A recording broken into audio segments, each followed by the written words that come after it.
میرے آقا علیہ الصلوۃ والسلام ہیں۔ یعنی کون سی مشکل ہے جس کا حل نبی پاک علیہ الصلوۃ والسلام کے پاس اس دن نہیں ہوگا؟ گویا ایک ہی ہستی ہوگی جنہوں نے بخشوانا ہے، جنہوں نے بچانا ہے۔ اب سچ بتاؤ، قیامت کے دن اگر کوئی نبی پاک کے قریب ہو جائے، انہی کے پاس ہو جائے، تو پھر مشکل تو نہیں رہے گی نا۔ پیاس لگے گی تو جام کوثر پلا دیں گے، پل صراط سے پار لگنا ہوگا تو پار کروا دیں گے، اعمال نامے کھلیں گے تو انشاءاللہ نیکیوں کا پلڑا بھاری کروا دیں گے، ہم تو ہوں گے ان کے پاس۔ درود اتنی بڑی نعمت ہے کہ جنہوں نے پرابلم سالو کرنی ہے انہی کے پاس پہنچا دیتا ہے۔ اور پھر شاعر لکھتا ہے نا، محشر ہے اگر محشر، کس بات کا ہم کو ڈر۔ اے میلاد منانے والوں، اے نبی کا چرچا کرنے والوں، زندگی بھر انہیں یاد کرنے والوں، سنو، محشر ہے اگر محشر، کس بات کا ہم کو ڈر، ہم جن کے ثنا خواں ہیں وہ بھی تو وہاں ہوں گے۔ ارے جب وہ وہاں ہوں گے تو پھر سارے کام سیدھے ہو جانے ہیں۔ زندگی ان کی یاد میں گزری ہے، تو شرط یہ ہے کہ ان کے ذکر میں زندگی گزرے، ان کی یاد میں زندگی گزرے، درود پڑھتے ہوئے زندگی گزرے۔ تو آؤ میرے میٹھے اسلامی بھائیوں، آپ یہاں کام کرتے ہیں، نوکری کرتے ہیں، جاب کرتے ہیں، کسی بھی فیلڈ میں ہیں، کام کرتے وقت ہاتھ مصروف ہوتے ہیں، زبان مصروف نہیں ہوتی۔ تو کام کرتے جائیے، درود پڑھتے جائیے، کام بھی آسان ہو جائے گا، برکتیں بھی ملیں گی، نیکیاں بھی ملیں گی، اللہ نے چاہ راحتیں بھی ملیں گی۔ آئیے مل کر محبت کے ساتھ درود پاک پڑھ لیجئے، صلو علی الحبیب صلی اللہ علیہ وسلم۔ آج کے بیان میں جس موضوع کا میں نے انتخاب کیا ہے، نبی پاک علیہ الصلوۃ والسلام کی سیرت، پیارے آقا علیہ الصلوۃ والسلام کی حیات طیبہ، یہ ہم سب کے لیے بہترین نمونہ ہے۔ اور آپ کی حیات میں، آپ کی زندگی میں اتنے پہلو ہیں، اتنے ڈائمنشنز ہیں، اتنی جہتیں ہیں کہ جب سیرت پڑھے تو عقل حیران ہو جاتی ہے کہ نبی پاک کیسی خوبصورت اور کیسی کامل شخصیت ہے۔ یعنی پیارے آقا علیہ الصلوۃ والسلام کی پیدائش سے پہلے کے واقعات، نبی پاک کی پیدائش کے وقت کے واقعات، نبی پاک کے بچپن کی بات کریں تو عقل حیران ہو جاتی ہے، کیا خوبصورت بچپن ہے۔ میرے آقا کی جوانی کی بات کریں، نبی پاک کے کاروبار کا تذکرہ کریں، پیارے آقا علیہ الصلوۃ والسلام پر جب پہلی وحی نازل ہوئی اس وقت کیا کیفیات تھی اس کی بات کریں۔ پھر نبی پاک علیہ الصلوۃ والسلام کو جب اسلام پھیلانا شروع کیا، ذرا غور کیجئے گا، مقام کیا ہے؟ محبوب رب العالمین ہے، فرشتوں کے آقا ہیں، نبیوں کے آقا ہیں، کونین میں ان جیسا اور کوئی نہیں، رب نے اپنا محبوب بنایا ہے، اتنا بڑا مقام ہے۔ مگر اسلام پھیلانے میں میرے آقا علیہ الصلوۃ والسلام اور آپ کے صحابہ کو کتنی تکلیفیں اٹھانی پڑی، یہ بڑی اہم بات ہے اور اس موضوع پر بہت کم بات کی جاتی ہے۔ آج میں نبی پاک علیہ الصلوۃ والسلام کی سیرت کے اس دردناک پہلو کی طرف توجہ دلانا چاہتا ہوں، پھر بعد میں عرض کروں گا کہ یہ سیرت کا یہ پہلو ہم نے کیوں بیان کیا۔ لیکن ذرا غور تو کیجئے، اتنا بڑا مقام مگر تکلیفیں کیسی تھی۔ پیارے آقا علیہ الصلوۃ والسلام کا جب پہلی وحی نازل ہوئی، میرے آقا علیہ الصلوۃ والسلام نے جس کو کہے نا چھپ کر چند صحابہ میں، چند لوگوں میں اسلام کی دعوت پیش کی، بہت چھپ چھپ کر دین کا کام ہوتا تھا۔ دار ارقم میں صحابہ کرام کے ساتھ نبی پاک بیٹھتے اور انہیں تعلیم فرماتے، انہیں دین کی باتیں بتاتے، نیکی کی دعوت دیتے۔ مگر جب اعلان نبوت کو 4 سال ہو گئے، 4تھا سال ہوا، تو قرآن پاک کی یہ آیت نازل ہوئی سورہ حجر میں، فَاصْدَعْ بِمَا تُؤْمَرْ، تو اعلانیہ کہہ دو جس بات کا تمہیں حکم ہے۔ یعنی اب اعلانیہ اعلان حکم دیا کہ اب لوگوں کو نیکی کی دعوت، اسلام کی دعوت دی جائے۔ بس یہ اعلان کرنے کی دیر تھی۔ جو اپنے تھے، محبت کرنے والے تھے، امین اور صادق کہنے والے تھے، نبی پاک کے کردار کی گویا رتب اللسان ہوا کرتے تھے، وہ سارے دشمن ہو گئے۔ اور دشمنی کیسی ہم سوچ بھی نہیں سکتے۔ اے میرے میٹھے پیارے اسلامی بھائیوں، اب پورا عرب ایسا لگتا تھا مخالفت پر کمر بستہ ہو گیا، کسی طرح انہیں چین نہیں آتا تھا کہ نبی پاک علیہ الصلوۃ والسلام کو کس طرح تکلیف پہنچائے، چونکہ انہیں یہ خوف تھا کہ بنو ہاشم اگر نبی پاک کو معاذ اللہ شہید کر دیں گے تو بنو ہاشم ایک بڑا قبیلہ ہے، ان سے لڑائی چھڑ جائے گی، تو قتل تو نہ کر سکے، شہید تو نہ کر سکے، مگر اب کیا کرتے؟ ستانا شروع کیا، تکلیف دینا شروع کی۔ تکلیفیں بھی کیسی کہ آج سنے تو عقلیں حیران، رونگٹے کھڑے ہو جاتے ہیں، آنکھوں میں آنسو آ جاتے ہیں کہ اللہ کے حبیب صلی اللہ تعالیٰ علیہ وسلم کو اتنا ستایا گیا۔ آپ بھی سنیے، سب سے پہلے نبی پاک علیہ الصلوۃ والسلام کے بارے میں کیا مشہور کیا، کیا مشہور کیا کہ یہ کاہن ہے. کاہن معاذ اللہ اس کو کہتے ہیں جو جادو کے کام کرتا ہے یا ستاروں کا علم بتاتا ہے. کہا یہ ساحر ہیں، شاعر ہیں، مجنون ہیں. یہ پروپیگنڈا کرنا شروع کیا کہ یہ معاذ اللہ ایک نارمل انسان نہیں ہے، ان کے اندر یہ برائیاں ہیں. پھر میرے آقا علیہ الصلوۃ والسلام جب گزرتے تو آپ کے پیچھے شریر لڑکے لگا دیے جاتے ہیں، بستی کرنے والے، برا بھلا کہنے والے، جو نبی پاک کے پیچھے چلتے اور پیارے آقا علیہ الصلوۃ والسلام پر پھبتیاں کستے، گالیاں دیتے، کہتے یہ دیوانہ ہے، یہ دیوانہ ہے. شور مچا مچا کر نبی پاک علیہ الصلوۃ والسلام پر پتھر پھینکتے. کبھی کفار مکہ نبی پاک علیہ الصلوۃ والسلام کے راستوں میں کانٹے بچھاتے، کبھی آپ علیہ الصلوۃ والسلام کی جسم مبارک پر نجاست ڈال دیتے، کبھی پیارے آقا علیہ الصلوۃ والسلام کو دھکا دیتے، کبھی آپ علیہ الصلوۃ والسلام کی مقدس اور نازک گردن میں چادر کا پھندا ڈال کر گلا گھونٹنے کی کوشش کرتے. اے میرے میٹھے اسلامی بھائی، چھوٹی چھوٹی تکلیفوں پر دین کا کام چھوڑ دونے والوں، کوئی نیکی کرے اور ہمیں کوئی برا کہہ دے تو کہتے نہیں جناب میں نے یہ نیکی نہیں کرنی. سنو جس نبی کا کلمہ پڑھا ہے انہوں نے دین کیسے پھیلایا. روایت ہے کہ ایک مرتبہ سرکار دو عالم صلی اللہ تعالی علیہ وسلم حرم کعبہ میں نماز پڑھ رہے تھے. ایک دم سنگ دل کافر عقبہ بن ابی معیط نے آپ صلی اللہ تعالی علیہ وسلم کے گلے میں چادر کا پھندا ڈال کر اس زور سے وہ پھندا کھینچا کہ پیارے آقا کا دم گھٹنے لگا. صدیق اکبر رضی اللہ تعالیٰ کوئی قریبی تھے، دوڑتے ہوئے آئے اور کہا کیا تم ایسے آدمی کو قتل کرتے ہو جو یہ کہتا ہے کہ میرا رب اللہ ہے؟ کسی کو دھکا دیا، پھر اس کو دھکا دیا، کسی طرح نبی پاک علیہ الصلوۃ والسلام کو چھڑایا، مگر اس چھڑاتے چھڑاتے حضرت ابوبکر صدیق کو بھی انہوں نے بڑا مارا، انہیں بھی زخمی کر دیا. اے میرے میٹھے اور پیارے اسلامی بھائیوں، جب نبی پاک کے معجزات یہ کافر دیکھتے، پیارے آقا کے تصرفات دیکھتے، ارے دلوں پر مہر کیسی تھی کہ چاند کے 2 ٹکڑے کرنے والے، سورج کو پلٹانے والے، کنکریوں کو کلمہ پڑھانے والے آقا کو دیکھتے ایمان نہ لاتے بلکہ کہتے یہ جادوگر ہے. اے میرے میٹھے اسلامی بھائیوں، جب نبی پاک علیہ الصلوۃ والسلام قرآن پاک کی تلاوت کرتے، سنو آج ہمیں کوئی تلاوت کر کے روکنے والا نہیں. آج ہم تلاوت قرآن سے منہ موڑے بیٹھے ہیں. آج تلاوت کریں تو لوگ خوشی مناتے ہیں. ایک وہ دور بھی تھا کہ جس ہستی پر قرآن نازل ہوا، جبریل امین جن کے پاس قرآن لے کر آئے، جب وہ قرآن کی تلاوت کرتے تو یہ کفار قرآن اور قرآن لانے والے جبرائیل اور قرآن کو نازل کرنے والے اللہ اور پیارے آقا علیہ الصلوۃ والسلام کو گالیاں دیتے، گلی کوچوں میں پہرا بٹھا دیتے کہ کوئی قرآن کی آواز سن نہ سکے، کسی کو آواز سنائی نہ دے. کیا ہوتا تھا جب قرآن پڑھتے میرے آقا تو تالیاں بجانا شروع کرتے ہیں، اس کے ساتھ ساتھ سیٹیاں بجا بجا کر اتنا شور مچاتے کہ میرے آقا کی قرآن کی آواز کسی کے کان تک نہ پہنچے. جب میرے آقا کبھی کسی کفار کے میلے میں جا کر ان کے مجمع میں جاتے کہ وہاں جا کر قرآن سنا دوں، جب ان کے مجمع میں جا کر قرآن سناتے یا واعظ فرماتے تو آپ کا چچا ابو لہب آپ کے پیچھے سے چلا چلا کر کہتا تھا اے لوگوں یہ میرا بھتیجا جھوٹا ہے، یہ دیوانہ ہے، تم لوگ اس کی کوئی بات نہ سنو.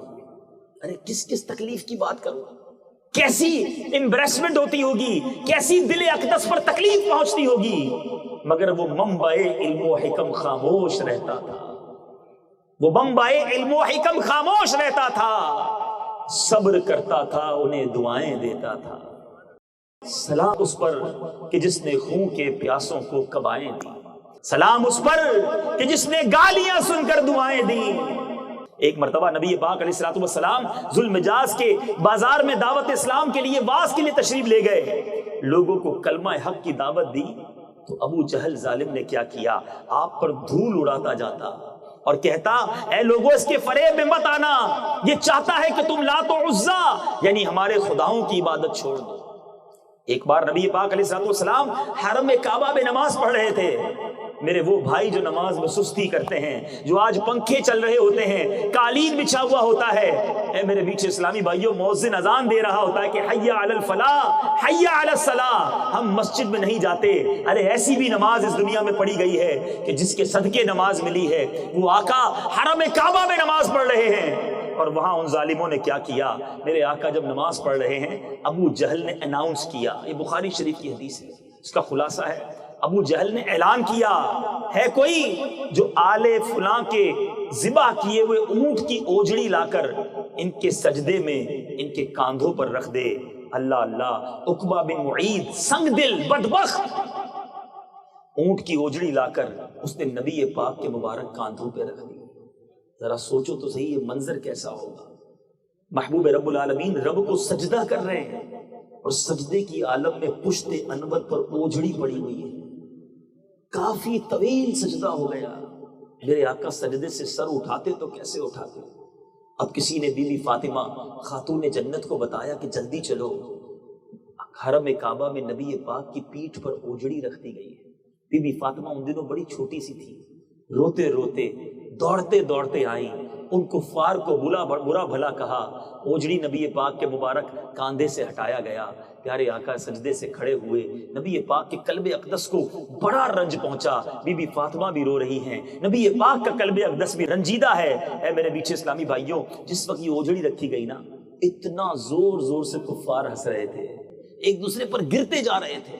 نبی پاک کا اس طرح مذاق اڑایا جاتا تھا. پیارے آقا کے قلب اقدس کو اتنا رنج پہنچا کہ میرے آقا علیہ الصلوۃ والسلام نے، اے میرے میٹھے اسلامی بھائیوں، پھر اللہ کی بارگاہ میں 3 مرتبہ دعا مانگی. اللہم علیک بقریش، اے اللہ تو قریش کو اپنی گرفت میں لے لے. پھر چند مخصوص جو کافر تھے جو بڑا تنگ کرتے تھے، ان سب کے نام لے کر رب کی بارگاہ میں ان کے لیے عذاب کی دعا کی. اے میرے میٹھے اسلامی بھائیوں، جنگ بدر میں صحابہ نے دیکھا وہ سارے کے سارے جو کفار تھے جو نبی پاک کو اس طرح تنگ کرتے تھے، کب بدر کے میدان میں سر کٹے ہوئے ہلاک ہو گئے. اور ان کو ایک گھڑے میں جب ڈالا گیا تو نبی پاک علیہ الصلوۃ والسلام نے کچھ اس طرح فرمایا کہ ان گھڑے والوں پر خدا کی لعنت ہے. بہرحال میرے میٹھے پیارے اسلامی بھائیوں، میں کس واقعے کی بات کروں. اچھا، ایسا نہیں تھا کہ یہ معاملہ صرف نبی پاک علیہ الصلوۃ والسلام کے ساتھ ان ظالموں نے کیا، بلکہ مسلمانوں کے ساتھ، صحابہ کے ساتھ اتنی تکلیفیں پہنچائیں کہ عقلیں حیران ہو جاتی ہیں. اتنی تکلیفیں سن کر تو پہاڑ بھی اپنی جگہ سے ہل جاتا، مگر صحابہ کا ایسا استقلال تھا کہ مسلمانوں کا ایک بچہ بھی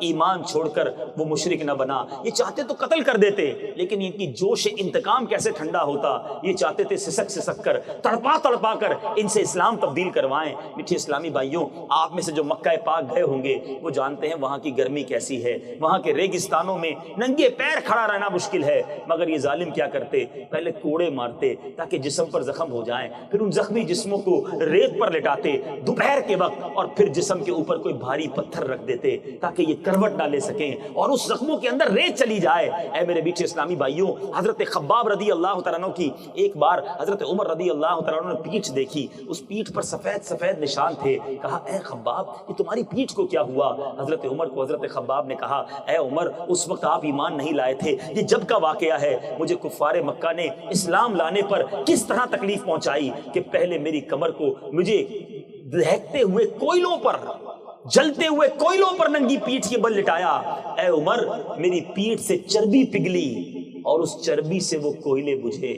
یہ نشان ان صدموں کے ہیں، ان تکلیفوں کے ہیں. حضرت عمر کی آنکھوں میں آنسو آ گئے. کہا ہے خباب، مجھے وہ پیٹھ دکھاؤ جو اسلام کے نام پر جلی ہے. اور حضرت عمر اسے بوسہ دیا کرتے. اے میرے میٹھے اسلامی بھائیوں، میں کس ظلم کی بات کروں. حضرت بلال حبشی رضی اللہ تعالیٰ عنہ جو موذن رسول ہیں، آپ کا جو مالک تھا امیہ بن خلف، آپ اس کے غلام تھے. ان کی گردن میں رسی ڈال کر گھسیٹ کر کوچہ و بازار میں انہیں گھمایا جاتا، ان کی پیٹھ پر لاٹھیاں برسائی جاتی، اور ٹھیک دوپہر کے وقت تیز دھوپ میں گرم گرم ریت پر ان کو لٹا کر اتنا بھاری پتھر ان کی چھاتی پر رکھ دیا جاتا کہ ان کی زبان باہر نکل آتی. امیہ کافر کہتا اسلام سے باز آ جاؤ، اپنے اب جس رب کو مانتے ہو اس کا انکار کر دو ورنہ گھٹ گھٹ کر مر جاؤ گے. مگر وہ کیسے منبعے حلم و حکم تھے، وہ کیسے صبر کے پیکر تھے، وہ کیسے نبی کے دیوانے تھے. اس تکلیف میں بھی ان کی زبان پر ایک ہی نعرہ ہوتا، احد احد، اللہ ایک ہے، اللہ ایک ہے. مر جائیں گے مگر رب کو ایک مانیں گے، اسلام کو نہیں چھوڑیں گے. اے میرے میٹھے اسلامی بھائیوں، کسی کا گلا گھونٹا جاتا، کسی کو چٹائی میں باندھ کر چٹائی جلا دی جاتی تاکہ دھونی کے ذریعے اس کا دم گھٹ جاتا. کسی کو پانی میں ڈال کر اتنی دیر پانی میں رکھتے، اتنی ڈبکیاں دیتے کہ وہ بے ہوش ہو جاتا کہ کسی طرح یہ غلام ہیں، یہ غریب ہیں. مگر وہ غریب بھی تھے، وہ تکلیف میں بھی تھے، وہ غلام بھی تھے، مگر تکلیفیں برداشت کرنے کے بعد بھی اپنے نبی کا دامن نہ چھوڑا. اے میرے میٹھے اور پیارے اسلامی بھائیوں، سیرت کے اس پہلو کو بیان کرنے کا مقصد یہ ہے، آپ اور میں مسلمان گھر میں پیدا ہوئے ہیں، مگر کبھی سوچا کہ اگر میں مسلمان نہ ہوتا تو پھر مسلمان بنتا کیسے ہے؟ آج ایمان کتنی آسانی سے مجھے اور آپ کو مل گیا ہے، مگر ہمارے صحابہ نے کس طرح ایمان اب تک پہنچایا ہے کہ اس ایمان کی ہمیں قدر ہے. آج ہم پیدا ہوئے تو پہلی آواز ہمارے کانوں میں اللہ اکبر کی آتی ہے. یہ اللہ کا احسان ہے. ہمارے ماں باپ مسلمان ہیں مگر یہ اسلام پاکستان میں کیسے پہنچا, ہندوستان میں کیسے پہنچا؟ ارے یہ تو عرب سے چلا تھا. اگر سیرت کی کتابیں پڑھیں, تاریخ کی کتابیں پڑھیں تو پتہ چلتا ہے یہ اسلام ہم تک کیسے پہنچا. یہ ہمارے صحابہ کی قربانیاں ہیں. وہ اپنے وطن کو چھوڑ کر, مدینہ منورہ چھوڑ کر, مکہ مکرمہ چھوڑ کر دنیا بھر میں انہوں نے سفر اختیار کیا. ان کے فیض کو اولیاء کرام نے لیا, اولیاء کرام نے سفر اختیار کیا. کبھی کسی مزار پر جانا ہو, داتا گنج بخش علی حجویری کے مزار پر جانا ہو, بابا فرید کے مزار پر جانا ہو, عبداللہ شاہ غازی رحمۃ اللہ تعالی علیہ کے مزار پہ جانا ہو, ارے سخی عبد الوہاب شاہ کے مزار پر جانا ہو, ایک بات ضرور مزارات پر دیکھا کرو کہ ان کا مزار جس شہر میں ہے کیا پیدائش بھی اسی شہر میں ہے. تو پتہ چلے گا یہ پیدا تو کسی اور ملک میں ہوئے تھے لیکن دین پھیلانے کے لیے یہاں آئے اور اب یہی دنیا سے چلے گئے, یہی مزار بن گیا. یہ قربانیاں ہیں ہمارے اسلاف کی. مگر ایٹ لیسٹ کم از کم ایمان کی قدر تو کرو. اتنی تکلیفیں ہمارے صحابہ نے اٹھائیں, مجھے اور آپ کو تکلیف نہیں ہے. وہ ترستے تھے طواف کر لیں, وہ ترستے تھے نماز پڑھ لیں. سب کے سامنے ہم کیوں نماز نہیں پڑھتے؟ حضرت عمر رضی اللہ عنہ ایک بار نبی پاک کے پاس آئے, عرض کی یا رسول اللہ ہم علی الاعلان نماز کیوں نہیں پڑھتے؟ کیا ہم اکبر نہیں ہیں؟ یا رسول اللہ اب عمر آپ کے ساتھ ہے. پیارے آقا علیہ الصلوۃ والسلام کو عرض کیا حضور اب علی الاعلان نماز پڑھیں گے. ایک ایسی صف بنائی گئی جس کے لیڈر حضرت عمر تھے, ایک صف بنی جس کے لیڈر, جس کو آگے سے لیڈ کرنے والے حضرت حمزہ رضی اللہ تعالیٰ عنہ تھے. دونوں شیر خدا اس طرح کعبہ مشرفہ میں آئے اور حضرت عمر نے اعلان کیا تھا جس کو اپنی بیوی کو بیوہ کرنا ہو, اپنے بچوں کو یتیم کرنا ہو, وہ عمر کے سامنے آ جائے, آج علی الاعلان نماز ادا کی جائے گی. ارے یہ وقت سرکار علیہ الصلوۃ والسلام اور صحابہ نے دیکھا ہے. آج مسجدیں کشادہ انتظار کر رہی ہیں, ہے کوئی نماز پڑھنے والا؟ آج سنیما گھر میں ہاؤس فل کا بورڈ ہوتا ہے اور مسجد میں مؤذن صاحب انتظار کر رہے ہوتے ہیں کہ کوئی تو نماز پڑھنے آ جائے. واعظ قوم کی وہ پختہ خیالی نہ رہی, رہ گئی رسم اذاں روح بلالی نہ رہی. اے میرے میٹھے اسلامی بھائیوں, میں نے اور آپ نے قیامت کے دن صحابہ کا دیدار کرنا ہے. میں نے اور آپ نے نبی پاک کے قدموں میں حاضری دینی ہے. اگر قیامت کے دن حضرت بلال سے ملاقات ہو گئی اور حضرت بلال نے پوچھ لیا کہ میں تو جب ایمان لایا تھا تو تپتی ریت پر لٹایا گیا تھا, پھر بھی میں نے ایمان کو نہیں چھوڑا, تمہیں تو کوئی تکلیف نہیں تھی, پھر تم نے ایمان کے لیے کیا کیا؟ تم نے سنتوں کی اور دین کی خدمت کے لیے کیا کیا؟ حضرت خباب سے اگر ملاقات ہو گئی, انہوں نے پوچھ لیا کہ مجھے تو جلتے کوئلوں پر لٹا گیا تھا, پھر بھی میری نماز قضا نہیں ہوتی تھی. تم تو نرم بستر پر سوتے تھے, پھر بھی نمازیں نہیں پڑھتے تھے. ہمیں تو کفار مارتے تھے کہ اللہ کا نام نہ لو, ہم پھر بھی رب کا نام لیتے تھے. تمہیں تو کوئی کہنے والا نہیں تھا, تم پھر بھی رب کا نام نہیں لیتے تھے. ہمارے پاس کوئی جواب ہوگا؟ اے میرے آقا کے عاشقوں, اے نبی پاک کے چاہنے والوں, یہ اسلام اتنی آسانی سے نہیں پھیلا. ارے بڑی شہادتیں ہوئی ہیں, بڑی قربانیاں ہوئی ہیں. وہ چچا جس سے نبی پاک علیہ الصلوۃ والسلام کو بڑا پیار تھا, ان کو جنگ احد میں کیسے شہید کیا گیا؟ آپ کے کلیجے کو نکالا گیا. سید الشہداء سیدنا حمزہ رضی اللہ تعالیٰ عنہ کے کلیجے کو چبایا گیا. نبی پاک کے صحابی تھے حضرت عبداللہ بن جحش رضی اللہ تعالیٰ عنہ. جذبہ دیکھو, غزوہ احد کی رات ایک صحابی کے ساتھ بیٹھ کر کہتے ہیں آؤ دعا کرتے ہیں, میں دعا کروں گا تم آمین کہنا. کہتے میری دعا یہ ہے کہ یا اللہ صبح جنگ ہو تو کوئی کافر مجھ سے مقابلے میں آئے, وہ میری ناک بھی کاٹ دے, میرے کان بھی کاٹ دے, میری آنکھیں بھی نکال لے, میرا چہرہ ختم ہو جائے, اور میرے مولا جب قیامت کے دن میں تیرے دربار میں پیش ہوں اور جب تو مجھ سے پوچھے اے عبداللہ تیرے چہرے کو کیا ہوا, تو میں کہوں کہ مولا یہ تیرے نام پر قربان ہوا. یہ کیسے لوگ تھے, یہ کیسی دعائیں تھیں, اور سیرت کی کتابوں میں لکھا کہ ویسا ہی ہوا. جنگ احد والے دن حضرت عبداللہ بن جحش کا جب مقابلہ ہوا, ان ظالموں نے آپ کے چہرے کے کان بھی کاٹے, ناک بھی کاٹے, آنکھوں کو بھی نکال لیا. اور اللہ کی رحمت سے مجھے امید ہے کہ قیامت کے دن حضرت عبداللہ بن جحش سے سوال ہوگا اور وہاں یہ یہی جواب دیں گے کہ مولا تیرے نام پر سب قربان کر کے آیا ہے. آج ہم سے دین کے لیے وقت نہیں نکلتا. ہم کہتے ہیں جناب کاروبار کا کیا ہوگا, نوکری کا کیا ہوگا اگر میں جناب دین کی خدمت کرنے کچھ وقت دینے لگ جاؤں, نماز پڑھنے کا میرے پاس ٹائم نہیں ہے. سنو, حضرت مصعب بن عمیر رضی اللہ تعالیٰ عنہ اسلام کے وہ پہلے مبلغ ہیں جن کو میرے آقا نے مکہ پاک سے مدینہ طیبہ بھیجا. آج جو مدینہ منورہ میں اسلام کی روشنی اور چاشنی ہے، اس میں بہت بڑا کردار حضرت مصعب بن عمیر رضی اللہ تعالیٰ عنہ کا ہے. یہ پہلا قافلہ تھا، یہ پہلے مبلغ تھے جو مکہ پاک سے مدینہ طیبہ بھیجے گئے. حضرت مصعب بن عمیر کی ہسٹری اٹھاؤ، آپ ایک شہزادے کی زندگی گزارتے تھے. مکہ پاک میں آپ ٹرینڈ سیٹر تھے. ٹرینڈ سیٹر کس کو کہتے ہیں؟ کہ جس کے لباس کو دیکھ کر لوگ لباس پہنے، جس کے جوتوں کو دیکھ کر لوگ جوتے پہنے، جس کی گھڑی کو دیکھ کر لوگ گھڑی پہنتے ہیں نا، فیشن فالو کرتے ہیں جسے. حضرت مصعب بن عمیر ایک شہزادے کی زندگی گزارتے، بڑا قیمتی لباس پہنتے. مکے کے لوگ ویسا لباس پہن کر لباس سلاتے تھے. اس وقت ایمان نہیں لائے تھے. جب ایمان لائے گھر والوں نے باندھ دیا، کہا اسلام چھوڑ دو. کہا اسلام نہیں چھوڑوں گا. کہا اگر اسلام نہیں چھوڑو گے ساری دولت ختم، سارا بزنس ختم، کوئی تمہارا ہم سے تعلق نہیں. آپ کو گھر سے نکال دیا. جب رسول پاک کے دربار میں آئے تو جسم پر ایک چادر موجود ہے. اتنا مہنگا لباس پہننے والا اب پورا لباس پہننے کے قابل نہیں ہے، مگر سرکار کے نام پر سب قربان کر دیا. حضرت مصعب بن عمیر بھی جب غزوہ احد والے دن شہید ہوتے ہیں، دفنانے کا وقت آتا ہے، میرے آقا فرماتے ہیں، حدیث کی کتابوں کے الفاظ ہیں، سر پر کفن ڈالا جاتا، پیر ننگا ہو جاتا، پیر چھپایا جاتا، سر ننگا ہو جاتا. نبی پاک نے جب یہ دیکھا آنکھوں میں آنسو آ گئے. فرمایا کچھ اس طرح فرمایا، یہ مکے کا شہزادہ تھا، مگر آج تدفین کے وقت اس کا حال یہ ہے، ہمارے پاس کفن دینے کو پورا کپڑا نہیں ہے. صحابہ سے فرمایا سر کو چادر سے چھپا دو، پیر پر ازخر نامی گھاس ڈال دو اور ارحم الراحمین کو سپرد کر دو. ان کی تدفین کر دی گئی. کس کس قربانی کی بات کریں، کس کس قربانی کی مثال دوں. کربلا کا واقعہ ہر سال سنتے ہو. کیا علی اصغر کا بچپنا یاد نہیں آتا؟ علی اکبر کی جوانی یاد نہیں آتی؟ کربلا والوں کی پیاسے گلے یاد نہیں آتے؟ ارے اسلام کے لیے کتنی قربانیاں دی گئی ہیں. سوال یہ ہے کہ میں اور آپ اس اسلام کی کیا خدمت کر رہے ہیں؟ ارے انہوں نے تو اسلام کی سر بلندی کے لیے سر کٹا دیے. کیا قیامت کے دن امام حسین سے نہیں ملنا؟ کربلا والوں کی بارگاہ میں حاضری نہیں دینی؟ اگر انہوں نے پوچھ لیا کہ ہم نے تو خاندان لٹا دیا دین بچانے کے لیے، تم نے بھی دین بچانے کے لیے کیا کیا؟ تو آج کیا جواب ہے ہمارے پاس؟ آج تو دین کو برباد کرنے کے لیے مسلمان تلا ہوا ہے. مسلمان آج دنیا میں جھوٹا مشہور ہے. آج ہم سے کوئی کاروبار کرنے کے لیے تیار نہیں ہے. آج مسلمان کے وعدوں پر کوئی یقین کرنے کے لیے تیار نہیں ہے. آج مسلمان فراڈ کے کام میں آگے نظر آتا ہے. مسلمان آج ڈکیتی، چوری، وعدہ خلافی، مسلمان آج دوسروں کے جناب مال پہ قبضہ کرنے والا بن گیا ہے. کیا مرنا نہیں؟ اللہ کو جواب نہیں دینا؟ صرف دنیا ہی بنانی ہے؟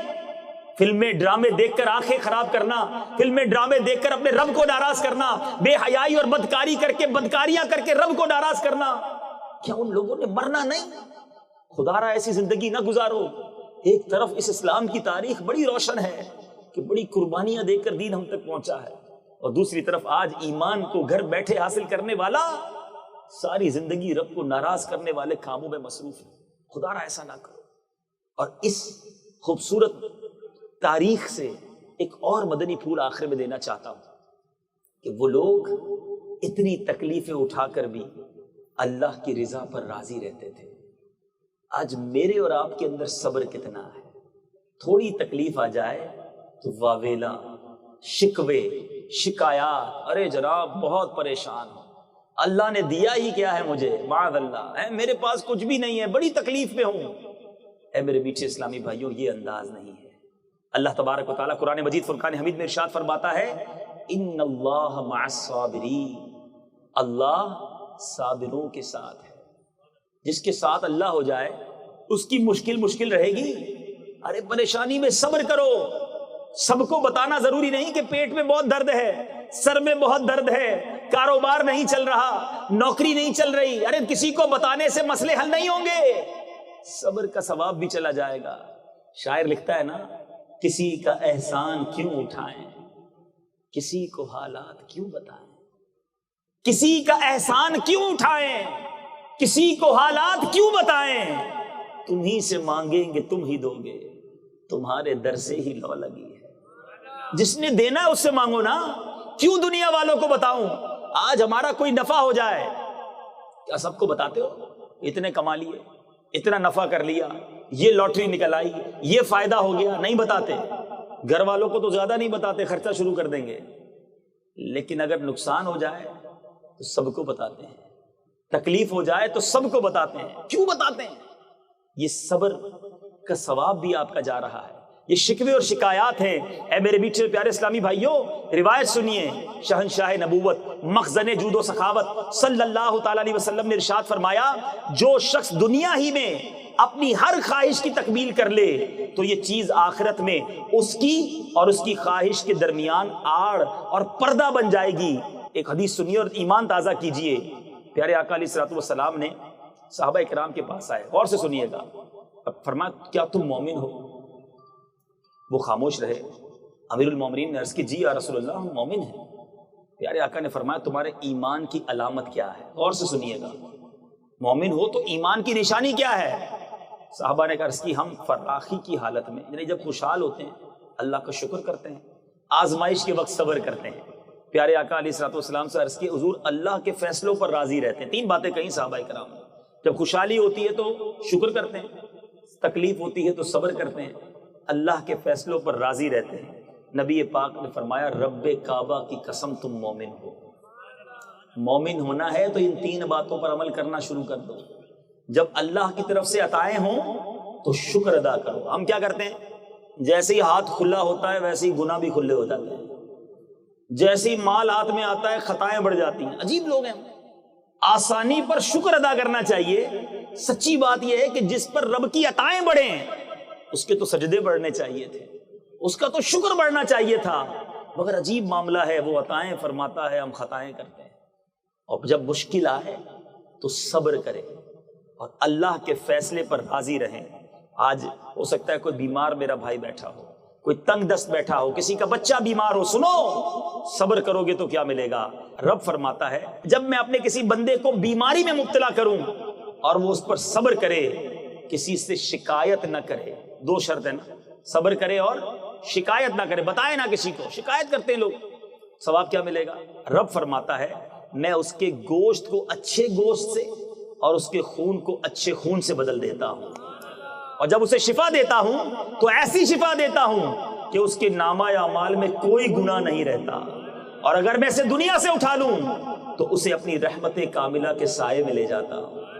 یعنی بیماری تو گناہ معاف کروانے آئی تھی، مگر میں نے دنیا کو بتا کر، شکایتیں کر کے، بہت بیمار رہتا ہوں جناب، شوگر بھی ہے تو بلڈ پریشر بھی ہے تو پیٹ میں بھی درد رہتا ہے، اب تو گھٹنے بھی جواب دے گئے ہیں۔ ارے بھائی، کسی ڈاکٹر کے سامنے بیٹھے ہو جو بتا رہے ہو، بس بتانا ہے، خالی خالی بولنا ہے، کیوں بول رہا ہے؟ صبر اسی کا تو نام ہے کہ میں جانوں، میرا رب جانے۔ حضرت رابعہ بصریہ رضی اللہ تعالیٰ عنہ نے بڑی گہری بات کی، عقل مند لوگ میری بات سمجھیں گے۔ ایک شخص نے سر پر پٹی باندھی ہوئی تھی۔ حضرت رابعہ بصریہ نے کہا، کیوں باندھی ہے؟ اس نے کہا، سر پہ درد ہے اس لیے باندھی ہے۔ فرمایا، اتنے دن جو راحت میں تھے اس کی پٹی باندھی تھی؟ بڑی گہری بات ہے۔ آج سر پر پٹی اس لیے باندھی کہ لوگوں کو بتاؤ میرے سر میں درد ہے، جو اتنے دن اللہ نے اچھا رکھا تھا اس کی کوئی پٹی باندھی تھی؟ تو کیوں بتائیں کسی کو کہ میرے ساتھ کیا پرابلم ہے؟ ایک جملہ سنتے ہوں گے، صبر جمیل، بہت دہراتے ہیں، یا اللہ تمہیں صبر جمیل عطا فرمائے۔ یہ صبر جمیل ہے کیا؟ اس کا معنی پتہ ہے؟ کہتے سارے ہی ہیں، یہ کسی جمیل بھائی کا صبر نہیں ہے۔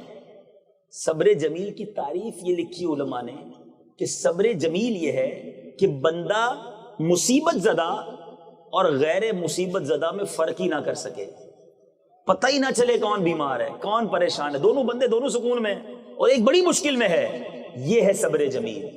اچھا، کچھ لوگ کیا کرتے ہیں، کوئی پرابلم آ جائے، کوئی مصیبت آ جائے، بچے کا انتقال ہو جائے یا گاڑی کی ٹھوکر لگ جائے تو پہلے تو سب کو بتائیں گے، یار یہ ہو گیا، یہ ہو گیا، بڑا نقصان ہو گیا، بیمار ہو گیا، فلاں کا انتقال ہو گیا، رونا دھونا سب کر لیا، اور اب آخر میں کہیں گے جناب اب ہم صبر ہی تو کر رہے ہیں۔ ارے اب یہ صبر نہیں ہے، صبر تو پہلے صدمے کے وقت تھا کہ صدمہ ہوا اور آپ نے صبر کیا، اللہ کی رضا پر راضی رہے، سب کو بتا کر شکوہ کر کے آخر میں کہتے ہو کہ صبر کیا، تو یہ کیا کیا؟ علماء بڑی پیاری بات کہتے ہیں، عقل مند وہ ہے جو کام پہلے کر لے، جو احمق 5 دن بعد کرتا ہے۔ 5-6 دن بعد تو سبھی کو صبر کرنا ہوتا ہے، اب پہلے دن سے ہی صبر کر کے ثواب کیوں ضائع کر دیتے ہیں؟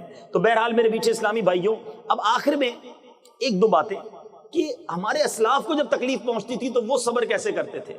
حضرت سیدنا فتح موصلی رحمۃ اللہ تعالی علیہ کی زوجہ محترمہ کو ایک بار ٹھوکر لگی اور آپ کے پیر کا ناخن ٹوٹ گیا. کسی کے پیر کا ناخن ٹوٹا ہو تو اس کو پتا ہے تکلیف کتنی ہوتی ہے, جان نکل جاتی ہے. آپ مسکرانے لگی, کسی نے کہا کہ آپ کو تکلیف نہیں ہوئی, پیر کا ناخن ٹوٹ گیا ہے.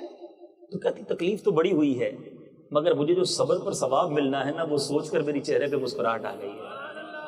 تو یہ مصیبتوں پر, آفتوں پر اللہ کا گویا شکر ادا کرتے تھے. کسی کا بچے کا انتقال ہو جائے, سنو اللہ نے تکلیف بھیجی ہے نا تو بہت ساری نعمتوں کے لیے بھیجی ہے, بہت سارے گناہوں کی معافی کے لیے بھیجی ہے. کہ اگر کسی کے بچے کا انتقال ہو جائے, غور سے حدیث پاک سنیں, نور کے پیکر, تمام نبیوں کے سرور, دو جہاں کے تاجور صلی اللہ تعالی علیہ وسلم نے فرمایا, جس مسلمان جوڑے کے 3 بچے انتقال کر جائیں, اللہ عز و جل ان بچوں پر فضل و رحمت کرتے ہوئے ان دونوں کو یعنی ماں باپ کو جنت میں داخل کر دے گا. صحابہ کرام نے عرض کی کہ حضور اگر کسی کے 2 بچے وہ چلے جائیں, تو فرمایا 2 بچے بھی. صحابہ میں سے کسی نے عرض کی حضور اگر 1 بچہ کسی کا انتقال کر جائے, میرے آقا نے فرمایا 1 بھی. پھر فرمایا اس ذات پاک کی قسم جس کے قبضہ قدرت میں میری جان ہے, جس عورت کا کچا بچہ فوت ہو جائے, حمل ضائع ہو جاتا ہے پریگننسی کے دوران, سنو اس پر وابیلہ مت کرنا, یہ اللہ کی کتنی بڑی عطا ہے. نبی پاک فرماتے ہیں جس کا کچا بچہ فوت ہو جائے اور وہ اس پر صبر کرے تو وہ بچہ اپنی ماں کو ناف کے ذریعے کھینچتا ہوا جنت میں لے جائے گا. ارے کیا پتا پیدا ہو کر نافرمان بننا تھا, پیدا ہو کر جہنم میں لے جانے والا بن جاتا. اللہ نے اپنی رحمت کے سائے میں بلا لیا, اور کیا معلوم ہی ہماری مغفرت کا ذریعہ بننا ہو. اللہ جانتا ہے. دیکھو یاد رکھنا, اگر ہمیں کوئی چیز نہیں مل رہی نا, یا ہم پر کوئی مصیبت آئی ہے, تو رب ماں سے زیادہ چاہنے والا ہے. کیوں تکلیف بھیج رہا ہے؟ کوئی اس کے پیچھے راحت ہوگی, اس کے پیچھے کوئی اس کی طرف سے مشیت ہوگی. ایک حدیث پاک سناتا ہوں, ہو سکتا ہے ایسے بھی اسلامی بھائی یہاں بیٹھے ہوں جو کہتے ہوں یار میں پہلے نماز نہیں پڑھتا تھا, روزے نہیں رکھتا تھا, تو بڑا ریلیکس تھا, جیسے جیسے نیکیاں کرتا جا رہا ہوں مشکلیں بڑھتی جا رہی ہیں, جیسا نیکی کی طرف آتا ہوں تو کاروبار میں بھی پرابلم آ رہی ہے. وہ فلاں ایک ٹائم کی نماز نہیں پڑھتا, اتنے گناہ کرتا ہے, خوشحال ہے, اور ہم جناب نیکیاں کرتے ہیں, روزے بھی رکھتے ہیں, زکوٰۃ بھی دیتے ہیں, ہمارے کام ہی سیدھے نہیں ہوتے. یہ بھی بعض اوقات ذہن میں سوال پیدا ہوتا ہے. آؤ آج اس کی بھی انشاءاللہ آپ کے کانسیپٹ کو کلیئر کر دیتے ہیں. سرور کائنات علیہ الصلوۃ والسلام کا فرمان سنیں. سیدنا سعد بن ابو وقاص رضی اللہ تعالیٰ اس کے راوی ہیں. میرے آقا سے میں نے عرض کی, کہتے ہیں میں نے نبی پاک سے عرض کی, یا رسول اللہ صلی اللہ تعالیٰ علیہ وسلم, زیادہ مصیبتیں کن لوگوں پر آتی ہیں؟ بہت سارے سوال ہیں, یہ آج بہت سارے کانسیپٹس یہاں موجود اسلامی بھائیوں کے بھی کلیئر ہو جائیں گے. سوال کیا, حضور سب سے زیادہ مصیبتیں, حدیث کا خلاصہ ہے زیادہ مصیبتیں کن لوگوں پر آتی ہیں؟ میرے آقا نے فرمایا انبیاء پر. نبی تو سب سے ٹاپ کیٹیگری پر ہے, رب کے قریبی ہیں. عرض کی حضور پھر کن پر آتی ہیں؟ فرمایا جو لوگ ان کے بعد بہتر ہیں. پھر آقا پھر کن پر؟ کہا جو ان کے بعد بہترین ہیں. پھر پیارے آقا نے اس کی وضاحت فرمائی کہ بندے کو اپنی دینداری کے اعتبار سے مصیبت میں گرفتار کیا جاتا ہے.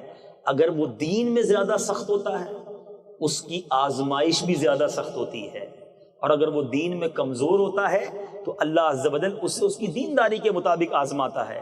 بندہ مصیبت, اب اس کی وجہ کیا ہے؟ آپ کہیں گے کمال ہو گیا یار, دین میں بڑھتے جائیں گے مصیبتیں بڑھتی جائیں گی. اس کی وجہ بیان فرمائی, کتنی خوبصورت وجہ ہے. فرماتا ہے, میرے آقا فرماتے, بندہ مصیبت میں مبتلا ہوتا رہتا ہے یہاں تک کہ اس دنیا ہی میں اس کے سارے گناہ بخش دیے جاتے ہیں. اصل میں رب کی مشیت یہ ہے کہ میرے بندے سے زندگی میں جو خطائیں ہو گئی ہیں نا, اس پر آزمائشیں بھیجی جائیں, یہ صبر کرے, اس کی خطائیں یہی معاف ہو جائیں. میرا یہ نیک بندہ میرے پاس جب آئے تو گناہوں سے پاک ہو کر آئے, اس کو جنت کا اعلیٰ مقام دیا جائے. ایک اور روایت, میرے آقا فرماتے ہیں اللہ کے یہاں بندے کا کوئی سٹیٹس رکھا ہوتا ہے, کوئی مقام رکھا ہوتا ہے کہ اس نے یہاں تک پہنچنا ہے, لیکن یہ عمل کر کے وہاں تک نہیں پہنچ پاتا. تو فرمایا اللہ اس پر آزمائشیں بھیجتا ہے تاکہ وہ صبر کر کے اس مقام تک پہنچ جائے. اب سچ بتاؤ, میرے پاس تو مصیبت آئی تھی میرے درجے بڑھانے, رب کے قریب کرنے, مگر ہائے افسوس, بے صبری کر کے, واویلا کر کے, لوگوں کو بتا کر جو درجہ بڑھنا تھا وہ بھی میں نے ضائع کر دیا. ایک روایت میں نے پڑھی میٹھے اسلامی بھائی, میں جب بھی اس روایت کو پڑھتا ہوں یا بیان کرتا ہوں ایک عجیب سی دل کی کیفیت ہو جاتی ہے. اور روایت یہ ہے کہ جو بندہ اللہ کے تھوڑے دیے پر راضی ہو جاتا ہے, اللہ بھی اس کے تھوڑے عمل پر راضی ہو جاتا ہے. اب غور کرو, اگر رب نے تھوڑا دیا ہے اور ہمارے ٹوٹے پھوٹے عمل بھی قبول فرما لے تو یہ سودا تو مہنگا نہیں ہے. اگر وہ زیادہ عطا کر دے اور اس کے مقابلے میں ہمیں زیادہ عمل مانگے جائیں گے تو کدھر سے دیں گے؟ اپنے پاس تو ہے ہی کچھ نہیں. تو خدا را صبر کرنے والے بنے ہیں, اللہ کی رضا پر راضی رہنے والے بنے, اس کے فیصلوں پر یقین رکھو کہ اس نے جو کیا ہے میرے لیے بہتر کیا ہے. بعض اوقات سمجھ نہیں آتا کہ یار میں مانگ رہا ہوں مجھے نہیں مل رہا. آخری بات, کبھی کبھی ہم رو رہے ہوتے ہیں, مانگ رہے ہوتے ہیں, دعائیں کر رہے ہوتے ہیں, کوئی بندہ کہتا ہے 10 سال سے مانگ رہا ہوں جناب, مری بازاروں پر بھی گیا, پیروں سے بھی دعا کرائی, بزرگوں سے بھی دعا کرائی, میری دعا ہی قبول نہیں ہوتی, جو مانگتا ہوں وہ مل ہی نہیں رہا, کاروبار میں برکت نہیں ہو رہی, اولاد نہیں مل رہی, بیٹا نہیں مل رہا, بیماری دور نہیں ہو رہی, میری دعائیں نہیں سنی جاتی. سنو, ایمان تازہ ہو جائے گا. روایتوں میں آتا ہے جب کوئی فاسق فاجر رب کا نافرمان دعا کرتا ہے, اللہ فرشتوں سے کہتا ہے اس کا کام جلدی کر دو, مجھے اس کی آواز پسند نہیں ہے. اور جب کوئی رب کا فرما بردار دعا کرتا ہے, اللہ کا حبیب دعا کرتا ہے, اللہ فرشتوں سے کہتا ہے اسے مانگنے دو. اے فرشتوں, اس کا کام ابھی نہیں کرنا, اس کو اور مانگنے دو, مجھے اس کا مانگنا بڑا پسند آ رہا ہے.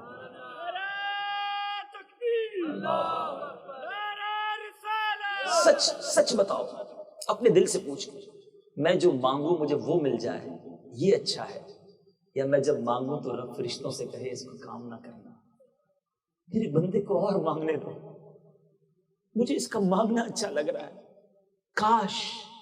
کاش زندگی میں کوئی ایسی دعا نصیب ہو جائے کہ میں دعا کروں اور رب جبرائیل سے کہے کہ اے جبرائیل اس کا کام نہ کرنا, اس کو مانگنے دینا, اس کو گڑ گڑانے دینا, مجھے اس کا مانگنا پسند آ رہا ہے, مجھے اور کیا چاہیے, میرا مانگنا رب کو پسند آ جائے, پھر تو رب کی رضا مل جانی ہے نا. اور ایک اور بات, بعض اوقات ہمیں لگتا ہے جو میں مانگ رہا ہوں وہ کیوں نہیں مل رہا. آپ کا چھوٹا بیٹا ہو, چھوٹا بھائی ہو, بیمار ہو, گلا خراب ہو, بخار ہو, اور وہ آپ کے سامنے رو رہا ہو کہ مجھے آئس کریم کھانی ہے, مجھے ٹھنڈا شربت پینا ہے, آپ اس کو پلائیں گے؟ آپ کہیں گے نہیں بیٹا, آپ کی طبیعت اور خراب ہو جائے گی. اور روئے, گر گڑائے, مجھے پینا ہے, مجھے آئس کریم کھانی ہے, شربت پینا ہے, آپ اسے نہیں پلائیں گے. کوئی ہو سکتا ہے تیسرا آدمی دیکھ کر آپ سے کہے کہ کمال ہو گیا یار, آپ کا بچہ آپ کے سامنے رو رہا ہے, آپ آئس کریم کیوں نہیں کھلا رہے, آپ شربت کیوں نہیں پلا رہے؟ کیا جواب دو گے؟ میں جانتا ہوں اس کو کب کیا دینا ہے. اس وقت آئس کریم دینا, اس وقت شربت پلانا یہ بچے کو بیمار کر دے گا, یہ بھلے روتا رہے, اس سے محبت یہ ہے کہ اسے رونے دیا جائے, اس کا کام نہ کیا جائے. ایسا ہی ہے؟ مجھے جواب دیجیے, ایسا ہی ہے نا؟ رونے دیتے ہو نا, مانتے تو نہیں, کیونکہ آپ اس کی بھلائی چاہتے ہو. آپ باپ ہو کر جانتے ہو بیٹے کو کب کیا دینا ہے, آپ بھائی ہو کر جانتے ہو کہ بچے کو کب کیا دینا ہے. یہ روتا رہے اس کو دوں گا تو اور بیمار ہو جائے گا. کیا میرا رب نہیں جانتا مجھے کب کیا دینا ہے؟ اگر وہ نہیں دے رہا تو یہ اس کی مہربانی ہے, یہ ہمارے لیے بہتری ہے. میں مانگ رہا ہوں, وہ نہیں دے رہا, ارے اس کے اوپر یقین تو رکھو نا کہ میرا مالک مجھے میری ماں سے زیادہ چاہنے والا ہے, مجھے اس کے فیصلوں پر بھروسہ ہے, میں اس پر توکل رکھتا ہوں. اے مولا جو میرے حق میں بہتر ہے تو فرما, اور اپنے فیصلوں پر مجھے مطمئن رہنا بھی نصیب فرما. بہرحال میرے بیچ اسلامی بھائیوں, آج کے اس مختصر بیان میں جو میں درس دینا چاہتا ہوں, ایمان کی قدر کرنا, کبھی بھی اپنے ایمان کا سودا نہیں کرنا, کبھی بھی اسلام کو برباد ہونے والا یا بدنام ہونے والا کام مت کرنا, کیونکہ یہ بڑی مشکل سے دین پھیلا ہے, بڑی قربانیوں سے دین پھیلا ہے.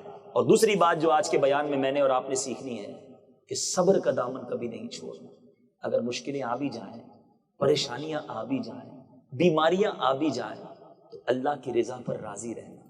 زباں پر شکوے رنج و علم لایا نہیں کرتے, زباں پر شکوے رنج و علم لایا نہیں کرتے, نبی کے نام لیوا غم سے گھبرایا نہیں کرتے. اگر صبر کا دامن تھامو گے تو ان اللہ مع الصابرین, اللہ تمہارے ساتھ ہو جائے گا, پھر ساری مشکلیں آسان ہو جائیں گی. اللہ مجھے بھی صبر کی توفیق عطا فرمائے, آپ کو بھی صبر کرنا نصیب فرمائے. اللہ تعالیٰ عمل کی توفیق عطا فرمائے. میرے اعمال